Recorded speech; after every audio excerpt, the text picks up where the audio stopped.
Carnival conquest cruise ship की तरफ से आप सभी को नमस्कार और सुप्रभात। आज हम क्रूज शिप पर हैं और मुझे क्रूज शिप पर छुट्टियां बिताना बहुत पसंद है। इस वीडियो में हम आपको कार्निवल कॉन्क्वेस्ट में मिलने वाली हर चीज के बारे में बताएंगे। बार और ड्रिंक्स से लेकर खाने पीने और रेस्टोरेंट, मनोरंजन, केबिन, हर वो चीज जो वे ऑफर करते हैं। शुरुआत करते हैं पूल डेक से। आज पोर्ट डे है, इसलिए पूल डेक पर मौसम अच्छा और शांत है। कल पूल का तापमान बहुत अच्छा था, एकदम सही तापमान। हाँ, हम आज अंदर जा सकते हैं। दोपहर में गाफिल्ड की एक फिल्म चल रही है, तो मैं गाफिल्ड की फिल्म देखते हुए शराब पीने के बारे में सोच रहा हूँ। हाँ, जब आप दिन में पोर्ट पर होते हैं तो वे फिल्में दिखाने में वाकई माहिर होते हैं और रात में भी उनके पास थिएटर है। हाँ, तो वहाँ नीचे एक बड़ा पूल है, बीच में 2 हॉट टब हैं। वाटर स्लाइड के ठीक बगल में एक और छोटा पूल और हॉट टब है। अब क्रूज शिप पर मिलने वाली यह सबसे अच्छी वाटर स्लाइड नहीं होगी, लेकिन वाटर स्लाइड पर उतरना हमेशा मजेदार होता है, खासकर अगर आप कुछ एडल्ट ड्रिंक्स का आनंद लें। उनके पूल डेक पर कभी कभार डीजे और प्रतियोगिताएं भी होती हैं। उन्होंने 80 के दशक की एक बड़ी रॉक और ग्लो डेक पार्टी की थी, वो बहुत मजेदार थी। हाँ बेशक, उन्होंने डॉक्टर सेल्स के किरदारों के साथ नौकायन पार्टी भी की थी। हाँ, और उन फिल्मों के लिए उनके पास एक बड़ा जम्बोट्रॉन भी है। ठीक है, तो ये लियो पूल डेक है। आइए देखें कि लियो डेक पर और क्या क्या परोसा जाता है।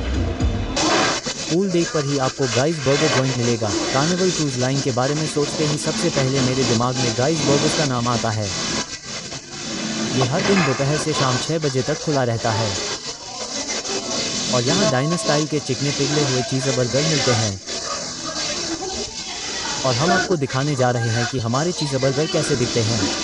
गाइस बर्गर्स में एक टीवी है। जब भी यह खुला रहता है तो यहाँ पर गाय बूढ़ी का एक वीडियो ही चलता रहता है। ठीक है, तो चलिए शुरू करते हैं। ये हमारा बर्गर है। हमें बर्गर मिल गया है। बहुत ज्यादा पिघला हुआ चीज, प्याज की रिंग, बेकन, गधा सॉस, लेट्यूस, टमाटर, प्याज का अचार। आप इसे यहाँ टॉपिंग बार में ले जाए। इसमें थोड़ी मिर्च या थोड़ा सा तला हुआ प्याज डाल सकते हैं। आलू के स्टिक जरूर खाइए। और अगर आपके पास फ्राइज हैं तो इस फूड लोकेशन पर फ्राइज के साथ मुझे सबसे ज्यादा पसंद है इसे चिपोटल मियो में डुबोना।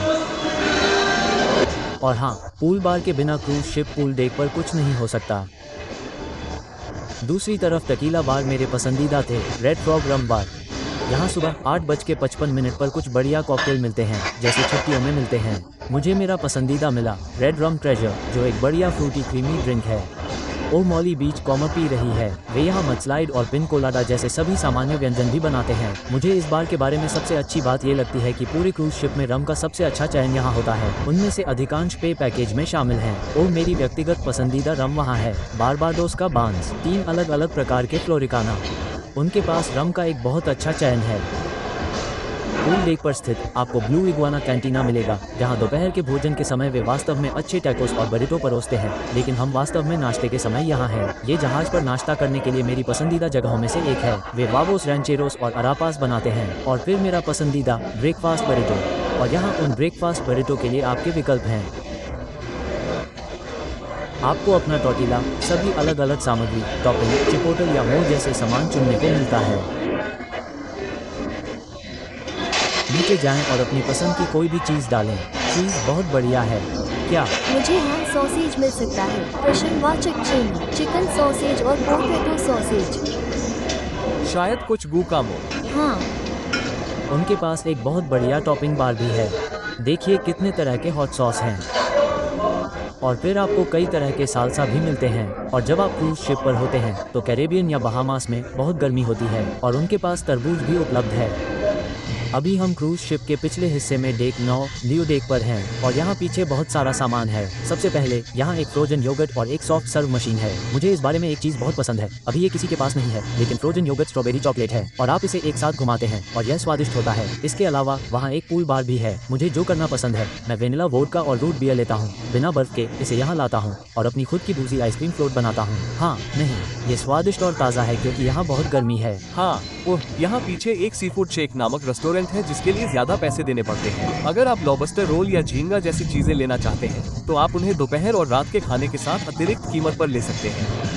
मुझे लगता है कि यह पूल मुख्य लियो डेक में जम्बोट्रॉन के पास वाले पूल से थोड़ा शांत है। हाँ, वहाँ ऊपर 2 हॉट टब हैं।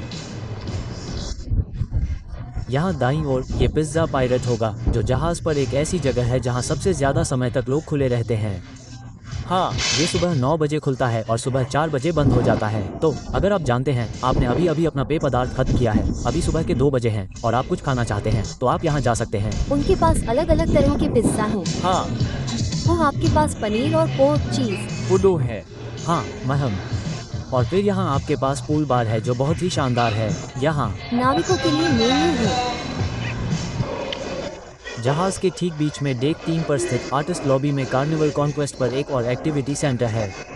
दिन में यहाँ कई तरह के ट्रिविया गेम होते हैं और शाम को संगीत होता है। शाम को इलेक्ट्रिक वायलिन वादक बहुत अच्छा करते हैं। शाम को यहाँ पार्टी बैंड प्ले होता है। क्रूज शिप पर हमें गेस्ट सर्विस जैसी कई सुविधाएं भी मिलती हैं। किनारे पर घूमने के लिए कार्निवल एडवेंचर्स है। शानदार तस्वीरें लेने के लिए ड्रीम स्टूडियो है और मेरे लिए सबसे खास बार है जो दोपहर में भी खुला रहता है। मुझे लगता है कि यह सुबह 7 बजे से आधी रात तक खुला रहता है। मुझे यहाँ की डेजर्ट मार्टिनी बहुत पसंद है जो बहुत अच्छी होती है, जैसे कि यहाँ की तिरामिसू मार्टिनी बहुत ही शानदार है।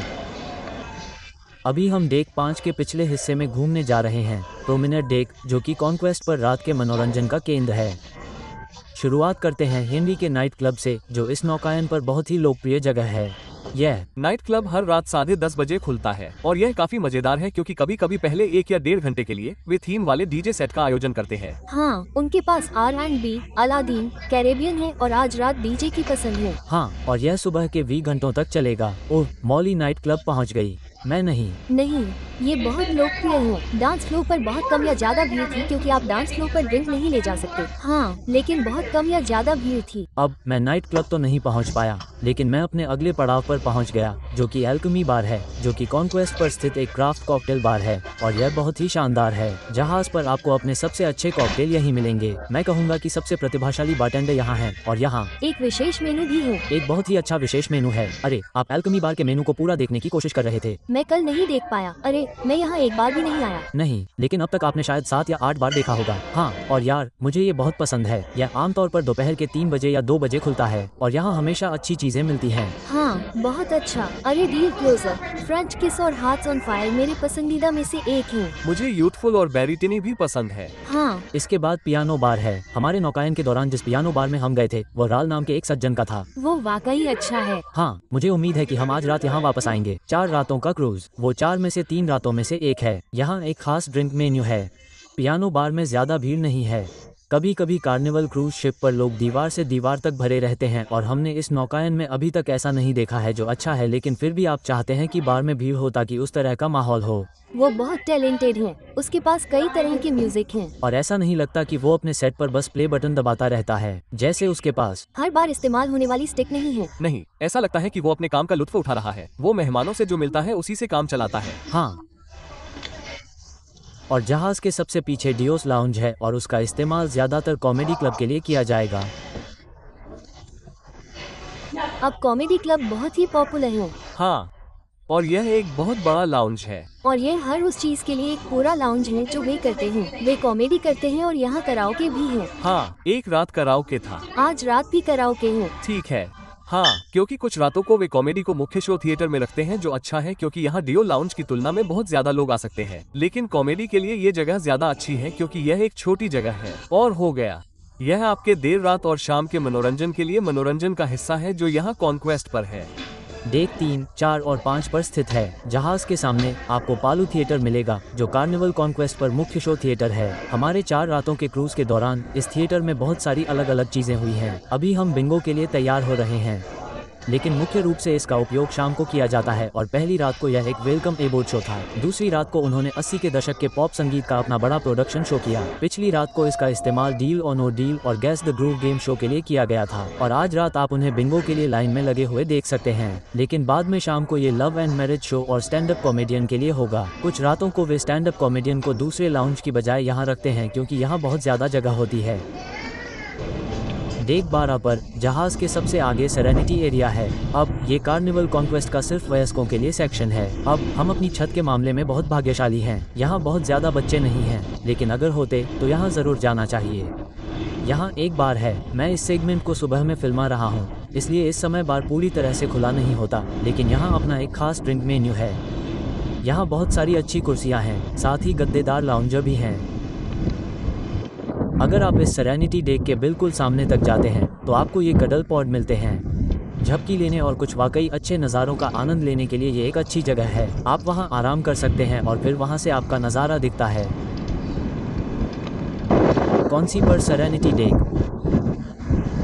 ऊपरी मंजिल पर आपको बैठने के लिए ज्यादा जगह, ज्यादा लाउंज और कडल पॉड मिलेंगे और सबसे जरूरी बात, ऊपरी मंजिल पर आपको सिर्फ वयस्कों के लिए हॉट टब मिलते हैं। और मुझे ये हॉट टब बहुत पसंद है क्योंकि ये जहाज के सबसे आगे हैं। तो आप हॉट टब में बैठ सकते हैं, जेट और पे का आनंद ले सकते हैं और उस नज़ारे का आनंद ले सकते हैं। यहाँ 2 अलग अलग हॉट टब हैं। जहाज के पिछले हिस्से में सबसे ऊपर वाले डेक पर आपके पास जहाज पर खेल का मैदान है। यहाँ कुछ लोग बास्केटबॉल खेल रहे हैं। उनके पास एक पिकल बॉल कोर्ट भी है जो यहाँ का एक बहुत लोकप्रिय खेल है। और फिर अगर आप बड़े वेलटेल फनल से सीधे जाते हैं तो आपको 9 होल मिनी गोल्फ कोर्स मिलता है। यह एक बहुत अच्छा मिनी गोल्फ कोर्स है, लेकिन मैं आपको आगाह कर दूं, होल 6 बहुत ही हास्यास्पद है। हाँ, ये बहुत ही शानदार है। ओह, मैं अब वहाँ जा रहा हूँ। अगर आप कार्निवल कॉन्क्वेस्ट पर जा रहे हैं और आप इस वीडियो को तैयारी के तौर पर देख रहे हैं तो मैं एक बात की सलाह दूंगा। अगर आप इस वीडियो से कुछ और नहीं सीखते हैं तो अगर आपके पास गोल्फ बॉल है तो उसे साथ लाएं, क्योंकि उनके पास फोम गोल्फ बॉल हैं। जैसा कि आप सुन सकते हैं, यहाँ बहुत तेज हवा चल रही है और वो फोम गोल्फ बॉल काम नहीं करते, खासकर हवा में। लेकिन यहाँ ये होल है, इसे जगुआर के मुंह में डालने की कोशिश करें क्योंकि वहाँ कंक्रीट पूरी तरह से टूट चुकी है। तो ये लगभग असंभव है। मुझे 23 स्ट्रोक लगे। मॉली, आपने 52 स्ट्रोक लगाए और हार मान ली। हाँ, मैं कभी नहीं पहुंच सका। मेरे पीछे परिवार भी आया। डेक 3 और 4 पर जहाज के बीच में मुख्य एट्रियम से ठीक बाहर रेनॉय डाइनिंग रूम है जहां हम अपना डिनर करते हैं और यह हमारे क्रूज पर है। यह माई टाइम डाइनिंग रूम है। आप ऐप पर खाना खाने के लिए चेक इन करते हैं और जब आपकी टेबल तैयार हो जाती है तो आपको एक छोटा सा मैसेज भेजा जाता है। चलिए आपको दिखाते हैं कि आज रात हमारी नौकायन की आखिरी रात को डिनर कैसा है। यहाँ मुख्य डाइनिंग रूम में डिनर के समय मेन्यू QR कोड पर होते हैं। अगर आप फिजिकल मेन्यू मंगवाना चाहते हैं तो वे आपके लिए लाएंगे। QR कोड के बारे में एक अच्छी बात यह है कि अगर आप बस दाएं या बाएं स्वाइप करते हैं तो आप अलग अलग मेन्यू पर पहुंच जाते हैं, जैसे कि ग्लूटेन फ्री मेन्यू या वेगन मेन्यू, और मुझे लगता है कि यह वाकई अच्छा है। और फिर हर रात डिनर सर्विस ब्रेड कोर्स से शुरू होती है। एपेटाइजर कोर्स आ गया है। मॉली ने तले हुए टमाटर चुने, उनकी खुशबू बहुत अच्छी है और मैंने पर्चा पिग ले लिया जो कार्निवल क्रूज लाइन पर मिलने वाली खास बियर में से एक है, और चेडर सूप। मेन कोर्स आ गया है। मुझे कुछ ऐसा मिला जो मैंने कार्निवल क्रूज लाइन पर पहले कभी नहीं खाया था, कॉफी ब्रेज रोस्ट तक, और मॉली को एंचिलाडा मिला। मिठाई आ गई है। मॉली को क्लासिक कार्निवल का गर्म चॉकलेट मेल्टिंग केक मिला, बहुत स्वादिष्ट। और मुझे बेक्ड अलास्का मिला।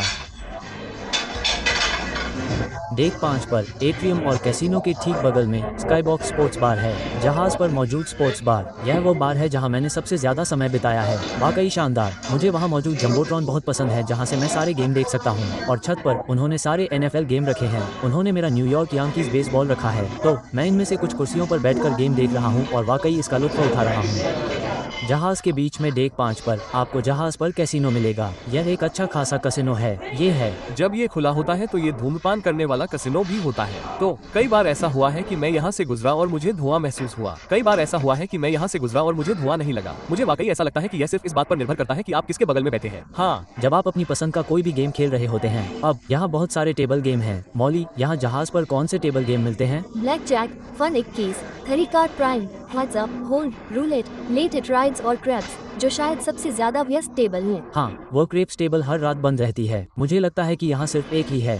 यहाँ मेरे पसंदीदा गेम है जहाँ आपके पास video poker, video black jack है। जब मैं कैसीनो में होता हूँ तो मैं यही खेलता हूँ। कुछ कार्निवल क्रूज शिप ने बेट MGM के साथ स्पोर्ट्स गैम्बलिंग के लिए साझेदारी शुरू कर दी है। दुर्भाग्य से कॉन्क्वेस्ट अभी तक उनमें से एक नहीं है। उम्मीद है कि कुछ समय में। लेकिन मुझे ये भी पसंद है कि उनके पास आपके और भी मूर्तापूर्ण खेल हैं। तो आपके पास कैश क्रेन या यहीं पर आपके पास कॉइन पुशर गेम है, जो मुझे लगता है कि ये पारंपरिक चूसने वाले दांव की तरह हैं। हाँ, वे आपको सबसे अच्छे ऑड्स नहीं देते हैं। हाँ, और आप जानते हैं, अपनी मर्जी से खेलें, लेकिन दूसरों को खेलते हुए देखना मजेदार है, खासकर इनमें से कुछ जैसे कैश ग्रेन। और निश्चित रूप से कैसीनो में एक बड़ा कैसीनो बार होना चाहिए और शाम को इस मंच पर मनोरंजन होता है। आमतौर पर गिटार वाला पहले बजाता है और वो बहुत बहुत अच्छा है, और बाद में दिन में एक लैटिन जोड़ी है। कल हमारे पास कैरिबियन पार्क प्लेयर भी था। डेक 4 पर जहाज के पीछे मुख्य भोजन कक्ष के ठीक बगल में आपको अल्फ्रेड बार मिलेगा, जो जहाज के सबसे बड़े लाउंज में से एक है और हमारी छत से आधे की दूरी पर है। इसका उपयोग कराओके के लिए किया गया है। हाँ, जब कॉमेडी उस लाउंज में होती है। हाँ, यही कराओके होता है। और एक अच्छा आकार का लाउंज है। मैं यहाँ कुछ चीजें बताना चाहूँगा जो मुझे पसंद है। मेरी राय में कार्निवल कॉन्क्वेस्ट में सबसे अच्छी कुर्सियाँ है। इसलिए यदि आप पेय पदार्थों का सेवन करना चाहते हैं या आपको वास्तव में बैठकर आराम करने की आवश्यकता है तो ये कुर्सियाँ शानदार है। ये भी वास्तव में अच्छी हैं। ये कुर्सियाँ आपको गले लगाने जैसी है। हाँ, और फिर मुझे सजावट के रूप में विशाल पत्थर की मूर्तियों के सिर बहुत पसंद है।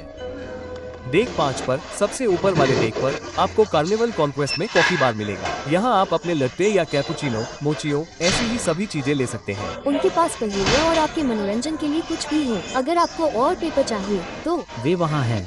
इस जगह के बारे में मुझे दो चीज़ें बहुत पसंद हैं। एक, यहाँ मिल्क शेक मिलता है। यह मेरे जैसे ग्रोन चियर बेवरेज पैकेज है। मैं चॉकलेट मिल्क शेक पी रहा हूँ जिसमें वेनिला वोडका का एक शॉट है और यह बहुत स्वादिष्ट है। साथ ही यह उस बेवरेज प्लांट से उबरने और अगले दिन उसे पीने का एक अच्छा तरीका है। यहाँ उनके पास गेटरेड भी है जो बेवरेज पैकेज में शामिल है। मुझे लगता है कि यह जहाज पर मिलने वाले सबसे अच्छे स्मृति चिन्हों में से एक है। उनके पास स्टारबक्स की तरह ही कॉफ़ी कप हैं। मैं वहाँ था। कॉफ़ी कप, लेकिन ये कार्निवल शिप के अलग अलग वर्गों के लिए हैं। तो यह महीना जहाज के पीछे डेक 9 पर विजय वर्ग के लिए खास है। आपको बोर्ड पर बुफे मिलेगा। हम फोर्टे में दोपहर का भोजन कर रहे हैं। आइए आपको दिखाते हैं कि दोपहर के भोजन में क्या है। यहाँ मैक्सिकन सेक्शन से शुरू करते हैं। मैक्सिकन क्षेत्र। यह एक गुलाब अमरिलो वेजिटेबल फजिटास है। मैं निश्चित रूप से कार्ने असना, युकाटन पोर्क चॉप्स, मोली वर्डे, बटाडो टोस्टानस डे कामरोन्स और एक कॉर्न डिश लेना चाहता हूँ। पे में 2 अलग अलग सेक्शन हैं, इसलिए सुनिश्चित करें कि आप अलग अलग पेशकशों को देखने के लिए उन सभी में घूमें। हम अभी पीछे वाले में हैं जो कंफर्ट किचन और कार्विंग स्टेशन है। यह एक ऐसी चीज़ से शुरू होता है जो वास्तव में मेरे लिए नहीं है और वह है अपना खुद का सलाद स्टेशन बनाना। यहाँ कुछ और सलाद विकल्प हैं और ओह, यहाँ ये थोड़ा फैंसी है। आपको ये पहले से बने ठंडे सलाद मिलते हैं। आपको कोल्स्लाव, आलू सलाद, पेरिसियन चिकपी सलाद मिलता है। यह अच्छा लग रहा है। हाँ, यहाँ मुख्य एंट्री विकल्पों के लिए वियतनामी स्लो और अदरक की ड्रेसिंग और एक कैप्रीज है। सॉसेज, फिश और चिप्स के साथ baked ziti, barbecue grilled chicken, pork pan बहुत अच्छा लग रहा है। चिली कोलोराडो बीफ स्टू, कुम्पो bean cut, jalapeno cheddar mash और यहाँ हमेशा एक कार्विंग स्टेशन भी होता है। और आज ये भुना हुआ मांस है। फिर यहाँ आपके पास कुछ रोल, एक सूप, 2 बार पका हुआ आलू है। यह एक मी सूप है। ओह, और कुछ कोल्ड कट्स और चीज़। और चलिए डेजर्ट देखते हैं। यह निश्चित रूप से हो रहा है। ये मेरे 2 पसंदीदा फ्लेवर हैं, चॉकलेट रास्पबेरी केक। यह वाला? हाँ, ये बहुत बढ़िया लग रहा है। चीनी। ओह नहीं, लेकिन मुझे चीनी पसंद है। तिरामिसू चीज़ केक भी अच्छा लग रहा है। इस तरफ डेजर्ट हैं, chocolate chip cookies, strawberry jam, German chocolate cake, गाजर का केक। ओह, यह अच्छा लग रहा है। नारियल फेस लेचेज। मुझे लगता है कि एक चीज़ अच्छी है, उनके पास बुफे क्षेत्र में एक कॉफ़ी बार है, बिल्कुल वैसा ही जैसा उनके पास डेक 5 पर है। इस डिस्प्ले में मुझे 2 चीज़ें बहुत पसंद हैं। एक, यहाँ आपको ये बहुत बढ़िया मोज़ेक मिला है और उनके पास एक मेन्यू बनाने का स्टेशन भी है। तो अगर आपको किसी भी तरह की एलर्जी की चिंता है तो यहाँ एक कर्मचारी तैनात रहेगा जो आपको उन एलर्जी के बारे में बताएगा। बुफे में कई पेय पदार्थ हैं जो आपके क्रूज की कीमत में शामिल हैं। तो यहाँ आपको कॉफ़ी के लिए एक मशीन मिलेगी और चॉकलेट के लिए एक। जानते हैं क्या, आप उससे कुछ मज़ेदार कॉकटेल बना सकते हैं। आप बार में जाकर शराब ले सकते हैं और अगर आप ठंडी छत पर हैं तो यहाँ आकर हॉट चॉकलेट पी सकते हैं, आइस टी और नींबू पानी। और फिर आपके पास दुनिया की सबसे धीमी पानी की मशीनें भी हैं। बहुत धीमी। बुफे एरिया में, जो अभी खुला नहीं है, आपके पास समुद्र में सुशी बूथ है। अब यह एक अतिरिक्त शुल्क है, लेकिन यह अधिक किफ़ायती है। तो आप विभिन्न प्रकार की सुशी प्राप्त कर सकते हैं। आप देख रहे हैं कि प्रति पीस लगभग $250 है। $8 या $9 के लिए रोल। बुफे एरिया में आपको कार्निवल डेली भी मिलेगी, जिसके घंटे बहुत लंबे होते हैं। ये सुबह 11 बजे से रात 11 बजे तक खुला रहता है और उनके पास शानदार विकल्प हैं। यहाँ कुछ ऐसी चीजें हैं जो मुझे बहुत पसंद हैं। नंबर 1 बफेलो चिकन और नंबर 6 स्टेक और चीज़। मैं इन्हें ग्रिल्ड हैम और चीज़ और टोमेटो और मोज़रेला के हर मील के साथ खा सकता हूँ। और उनके पास बहुत अच्छे डिप भी हैं, जैसे कि उनके पास आपके फ्रेंच फ्राइज को डुबोने के लिए ट्रफल एओली है। हाँ, बहुत अच्छा। बुफे के ऊपर डेक 10 पर स्थित आपको ओल्ड फैशन बारबेक्यू मिलेगा, जो दोपहर के भोजन के लिए खुला है। आइए देखें कि उनके पास किस तरह का बारबेक्यू है। यहाँ हमें ओल्ड फैशन बारबेक्यू मिला है। Pork butt, chicken, smoke beef, mac और चीज़, आलू का सलाद, फ्लो, बेक्ड बीन्स और रोल। और यहाँ उस बारबेक्यू जॉइंट से मुझे मिले मीट का नमूना है। यह मेरा पसंदीदा है। ये पोर्क बड है। एक तरह का पुल्ड पोर्क। आपको स्मोक बीफ मिलता है। चिकन वास्तव में अच्छा लग रहा है। चिकन नया लग रहा है। यह एक नए प्रकार का चिकन लग रहा है। हाँ, मैक और चीज और रोल के साथ। डेक 3 पर जहाज के दोनों तरफ उनके पास एक सैरगाह है जहां आप घूम सकते हैं और समुद्र के नज़ारे देख सकते हैं। कुछ कुर्सियां भी हैं। तो अभी मैं अपने बिस्तर पर पैर रखकर बस बैठकर मजा ले रहा हूँ। यहाँ बहुत सुकून है। डेक चारों तरफ से घिरा हुआ नहीं है। ये पूरी तरह से घुमावदार नहीं है, हाँ, लेकिन ये दोनों तरफ है, तो सूर्यास्त जहाज के एक तरफ से जरूर होगा। सैरगाह क्षेत्र के 2 अलग अलग हिस्से हैं।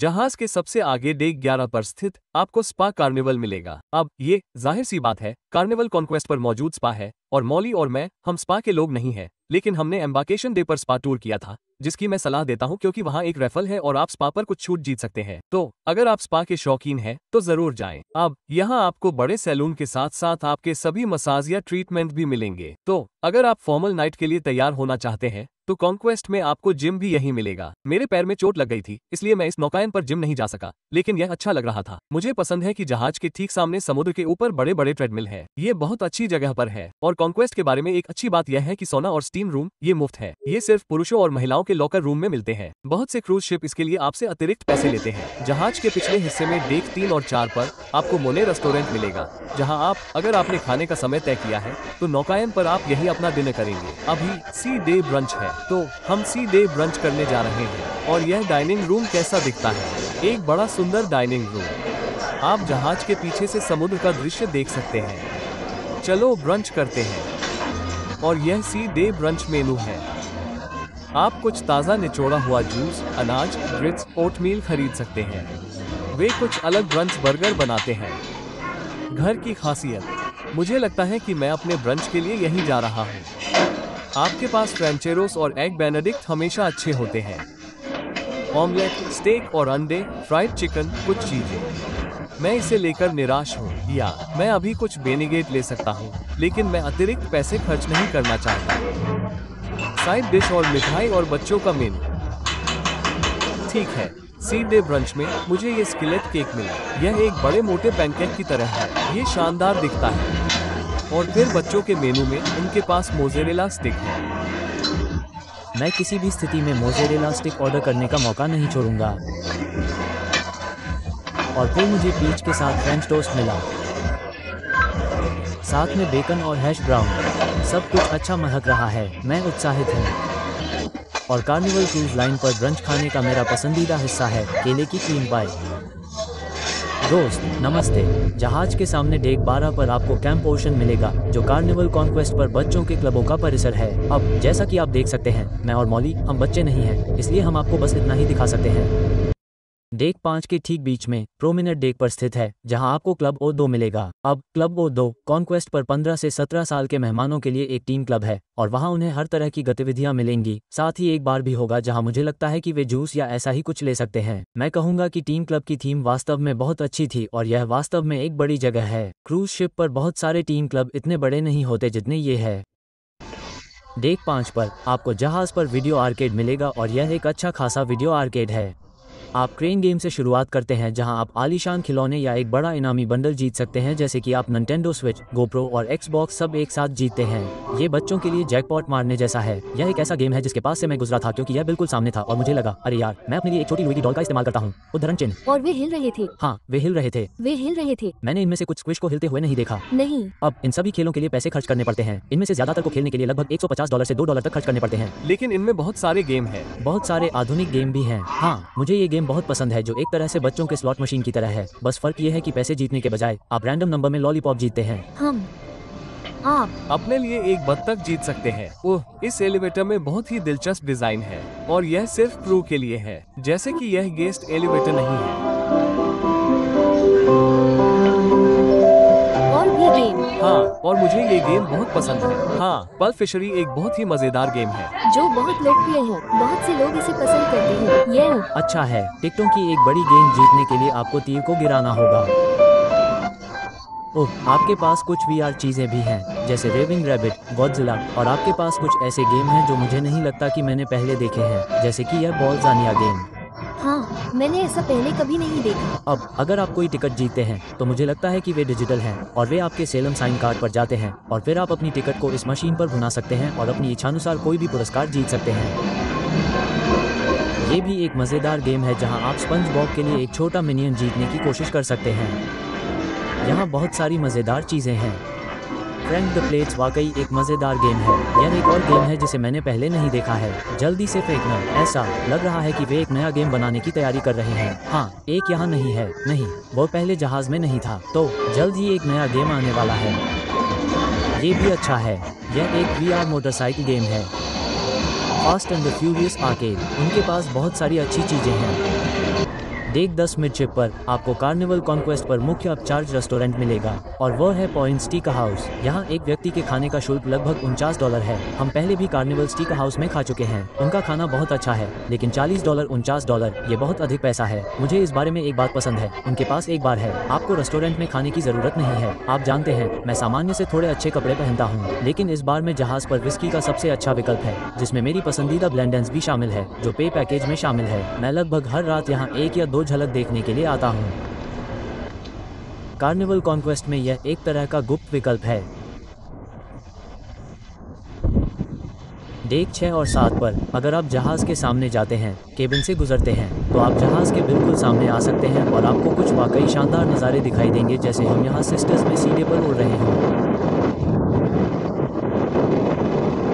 ये बहुत शांतिपूर्ण है। अगर हम किसी बंदरगाह पर जा रहे हैं तो यह एक शानदार तरीका होगा। हाँ, बिल्कुल।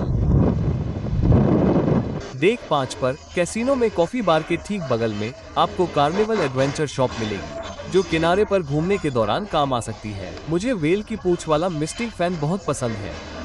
उनके पास कुछ वाकई बहुत अच्छे टम्बलर हैं, जैसे अरे यार, मैं निश्चित रूप से कार्निवल कॉन्क्वेस्ट यती टम्बलर का उपयोग करूंगा। उनके पास बिक्री के लिए बहुत अच्छे स्टिकर भी हैं। मुझे वो पसंद है जिस पर नीले इगुआना बार और कार्निवल चूच फन स्टिकर लगे हैं। जहाज के बीच में डेक 7 पर एक सेल्फ सर्विस लॉन्ड्री एरिया है, तो अगर आपको जरूरत हो तो आप यहाँ अपने कपड़े खुद धो सकते हैं। इसकी कीमत 350 प्रति चक्र है और यहाँ एक आयरन भी है, क्योंकि आपको जहाज पर अपना आयरन लाने की अनुमति नहीं है। जहाज के पीछे डेक 11 पर उनके पास रनिंग जॉगिंग ट्रेल है। यह 1 मील के बराबर 10 चक्कर है और फिर यहाँ बीन बैग टॉस भी है। अब यह एक शफल बोर्ड हुआ करता था, लेकिन ऐसा नहीं लगता कि अब कोई शफल बोर्ड है, बस बीन बैग टॉस है। मुझे डेक 5 प्रोमिनेंट डेक पर की गई सजावट बहुत पसंद है। आपको कुछ अजीबोगरीब 3D आर्ट पिक्चर्स और बहुत ही शानदार फूलों की लाइटिंग देखने को मिलेगी। और फिर छत पर पेंटिंग्स जैसी तस्वीरें होंगी। और पेंटिंग्स हर जगह छत पर होंगी, जैसे कि वे लॉबी में, लिफ्ट में होंगी, जैसे कि यह क्रूज शिप पर एक बहुत ही शानदार डिटेल है जो जहाज के पीछे पियानो बार और डेस लाउंज के ठीक बगल में स्थित है। आपके पास विंसेंट है, जो एक खूबसूरत जगह है, लेकिन दुर्भाग्य से इस जगह में हमारे पूरे 4 दिन के क्रूज में कुछ भी नहीं था। तो वो बार कभी खुला नहीं था। यहाँ किसी तरह का मनोरंजन नहीं था, लेकिन यह एक खूबसूरत कमरा है। मुझे लगता है कि शायद इसका इस्तेमाल अब निजी कार्यक्रमों के लिए किया जाता है, मुझे नहीं पता। एट्रियम क्षेत्र में डेक 5 पर ये क्रूज शिप पर खरीदारी के लिए मुख्य स्थान होने जा रहा है। जहाज के इस तरफ आपको अपने और भी फैंसी स्टोर मिलेंगे। तो यहाँ आपके गहने, आपकी घड़ियां हैं। अगर आप यहाँ खरीदारी, परफ्यूम पर बहुत पैसा खर्च करना चाहते हैं तो ये सब यहाँ है। अगर आप इतने पैसे खर्च नहीं करना चाहते हैं तो हमारे सामने सबसे अच्छी चीज है, जो कि जहाज पर कैंडी स्टोर है। यहाँ बच्चों के लिए और भी बहुत कुछ है, जैसे कि आलीशान खिलौने और ऐसी ही चीजें। मेरी पसंदीदा दुकान दूसरी तरफ है और वहाँ ड्यूटी फ्री शराब और कार्निवल लोगो वाली चीजें मिलती हैं। अभी कार्निवल लोगो वाली दुकान पर नजर डाल रहा हूँ। और सबसे जरूरी बात, यहाँ आप वो सारे टॉयलेटरीज खरीद सकते हैं जो आप घर पर भूल गए थे। जाहिर सी बात है कि जहाज पर इनकी कीमत बहुत ज्यादा होगी, लेकिन फिर भी आप यहाँ से एक अजीबोगरीब स्मारिका ले सकते हैं, जैसे कि बहामास जाने वाले जहाज पर मैक्सिको की तस्वीर का फ्रेम। आप पेप्पा पिग जैसी चीजें खरीद सकते हैं और छोटे बच्चों के लिए भी एक जगह है। मुझे बैग बहुत पसंद है। क्रैब बैग बहुत प्यारा है। लगभग हर चीज प्यारी है।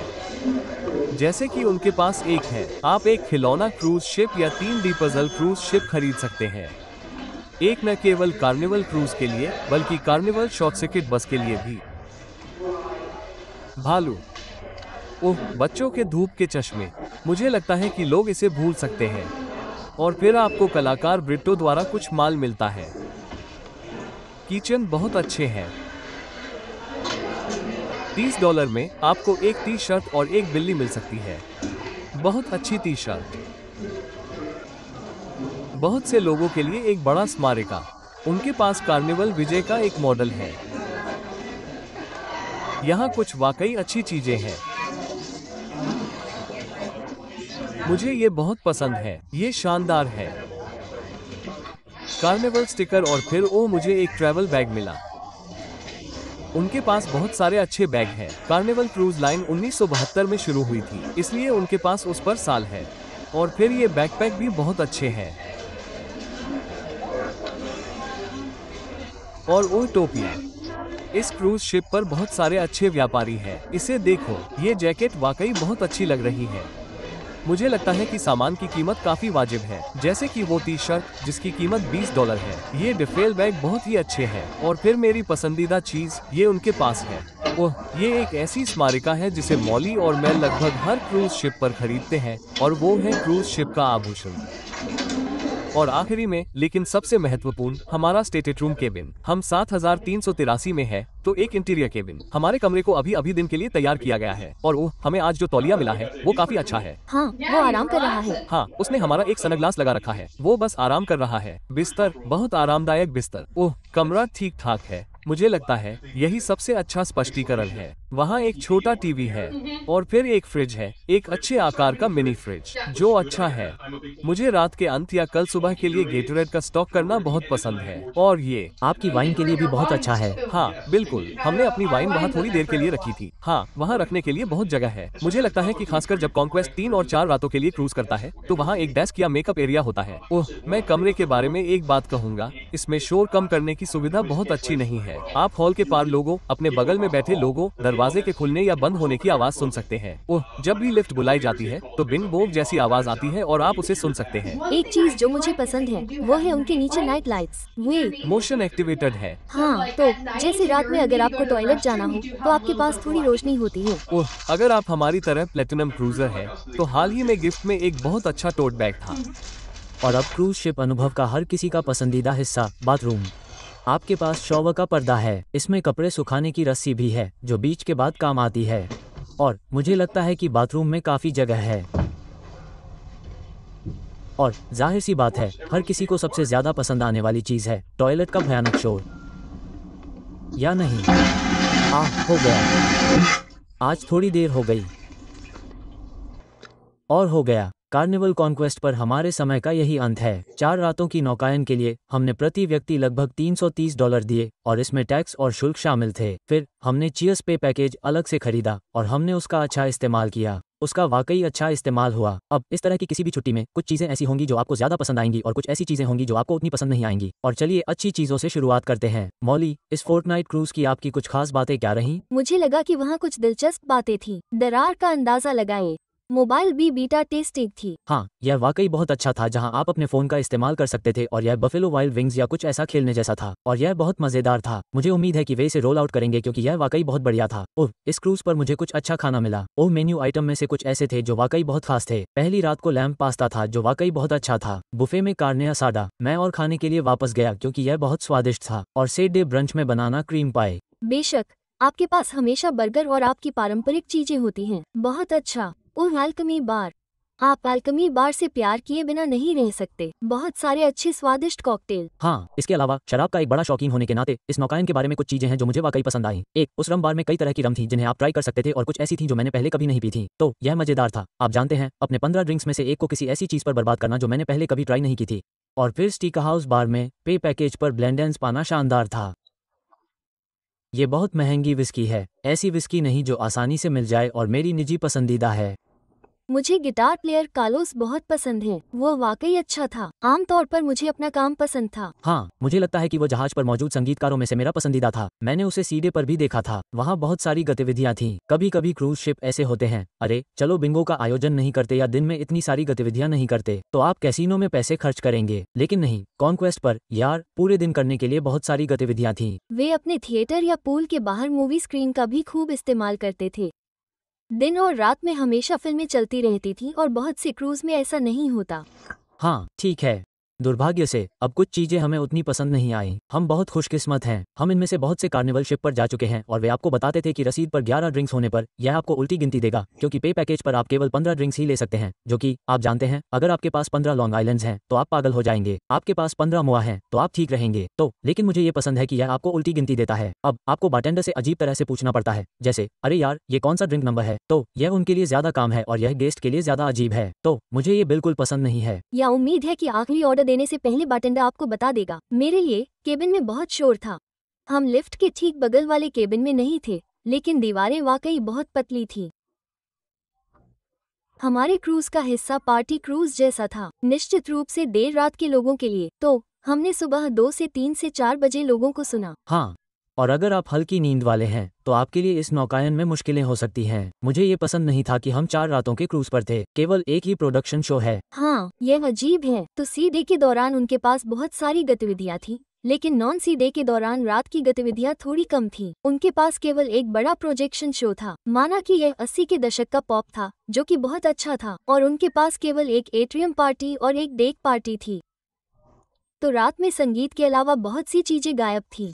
हाँ, उन्होंने अपने ट्रिविया और संगीत के साथ वास्तव में अच्छा किया, लेकिन मुझे लगता है कि उनके बड़े होम रन के लिए, पूरे जहाज को एक साथ लाने वाली गतिविधियों के लिए उनमें कुछ कमी थी। मुझे वहाँ एक चीज पसंद नहीं आई, वो थी विंसेंट का वो खूबसूरत लाउंज जो कभी खुला नहीं था या इस्तेमाल नहीं किया गया था। वो वास्तव में एक शानदार जगह थी। और एक बात यह है कि मुझे नहीं लगता कि किसी भी कार्निवल जहाज में ऐसा कोई पूल है, लेकिन वहाँ केवल वयस्कों के लिए कोई पूल नहीं है। लगभग 3 पूल हैं और वे सभी बस अपने बच्चों को अराजकता का समय बिताने देते हैं। जैसे मैं वहाँ बैठा अपने जमे हुए पे का आनंद लेने की कोशिश कर रहा था, छोटा 4 साल का बच्चा तैर कर आया और अपनी बाबी डॉल को मेरे चेहरे पर रख दिया। जैसे नहीं, उसने अपना पैर मेरे हाथ पर रख दिया। यह नहीं था। जैसे ये भयानक है। और साथ ही अपने बच्चों का ख्याल रखें, अपने बच्चों को पूल में देखें, उन्हें लोगों से दूर रखें। भयानक। इसे वयस्कों के लिए पूल बनाएं। कार्टर, हमारे पास 3 पूल हैं, ये सिर्फ वयस्कों के लिए है, ठीक है। यहाँ पर कुछ कर्मचारियों के लिए शुभकामनाएं। जाहिर सी बात है कि आप जहाज पर बहुत सारे क्रू मेंबर देखेंगे, वे बहुत अच्छा काम करते हैं। कुछ ऐसे भी हैं जो हमारे लिए बहुत खास हैं। क्रिश्चियन जहाज पर मेरा सबसे पसंदीदा बारटेंडर था। उस स्पोर्ट्स बार में उसने काफी समय बिताया। कमाल का आदमी। हमारे रूम स्टीवर्ड जोना वाकई बहुत अच्छे थे। और उमर लाइफगार्ड, जिसने मुझे पूल से बाहर निकलने के लिए संघर्ष करते देखा और उस समय मेरी दोनों मार्गरिटा को थामने की पेशकश की। अच्छा हुआ उसके लिए। ठीक है दोस्तों,